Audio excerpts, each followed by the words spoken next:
आप सभी को मेरा नमस्कार। तो आज मैं वापस हाजिर हूँ एक नई कहानी के साथ, जिसका शीर्षक है भगवान की कृपा। एक राजा था। उसका मंत्री भगवान का बहुत बड़ा भक्त था। कोई भी बात होती तो बस वह यही कहता कि भगवान की बड़ी कृपा हो गई।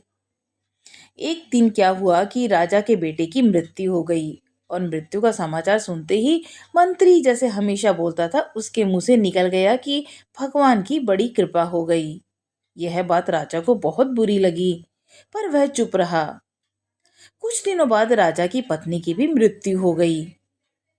फिर मंत्री ने दोबारा से वही शब्द निकाल दिया अपने मुंह से कि भगवान की बड़ी कृपा हो गई।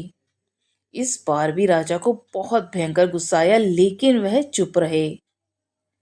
एक दिन राजा के पास एक नई तलवार बनकर आई।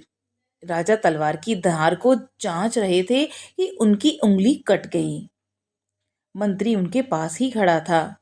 उसके मुंह से फिर वही बात दोहराई गई कि अब तो राजा के भीतर जितना भी जमा गुस्सा था वो बाहर निकला, और उसने तुरंत मंत्री को राज्य से बाहर निकल जाने का आदेश दे दिया और कहा कि मेरे राज्य में अन्न जल ग्रहण मत करना।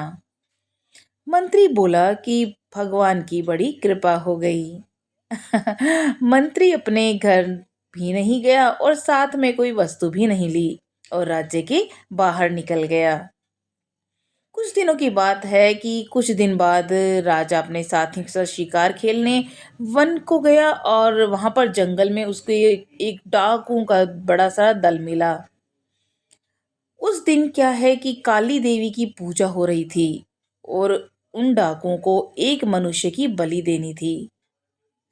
संयोग से डाकू ने राजा को देख लिया और उन्हें पकड़कर ले गए। बलि देने से पहले डाकुओं के पुरोहित ने राजा से पूछा, तुम्हारा बेटा जीवित है?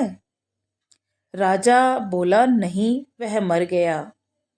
पुरोहित ने कहा, इसका तो हृदय ही जला हुआ है, क्योंकि ये अपने पुत्र के वियोग में बहुत रोया होगा। पुरोहित ने फिर पूछा, तुम्हारी पत्नी जीवित है? राजा बोला, वह भी मर चुकी है।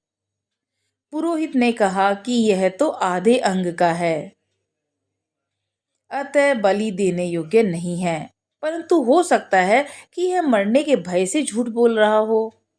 पुरोहित ने राजा के शरीर की जांच की तो देखा कि उसकी एक उंगली भी कटी हुई है।